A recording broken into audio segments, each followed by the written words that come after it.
वालेकुम दोस्तों, कैसे आप? उम्मीद करता हूँ आप सब ठीक होंगे, खैरियत से होंगे और मज़े में और अच्छी ट्रेडिंग कर रहे होंगे। तो दोस्तों आज मैं फोरकास्ट करने वाला हूँ यूएसडी कैड का। तो यूएसडी कैड के बारे में मैं आपको सब कुछ बताऊंगा कि यूएसडी कैड का पेयर क्या कर सकता है फ्यूचर में। दोस्तों मैंने पिछली बार बोला था कि यूएसडी कैड ऊपर जाएगा, तो आपने देखा जब जब जब मैंने बोला तब तक इंशाल्लाह वो उसने ट्रेंड भी वही दिखाया ऊपर जाने का। और मेरी प्रिडिक्शन अल्लाह के फजल करम से जो है वो ठीक हो गई थी।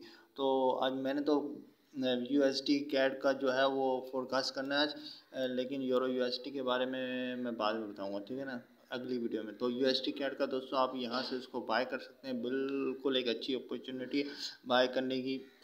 बिल्कुल आपने यूएसडी कैड को यहाँ से बाय करना है।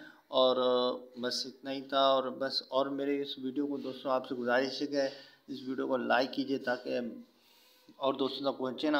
टारगेट कुछ तो सेट होना चाहिए इस वीडियो का, 10,000 लाइक तो होने चाहिए। 10,000 लाइक होंगे तो इंशाल्लाह मैं और भी अच्छी अच्छी वीडियोस बनाते रहूँगा आपके लिए। और दोस्तों चैनल को सब्सक्राइब कीजिए। अल्लाह हाफ़िज़।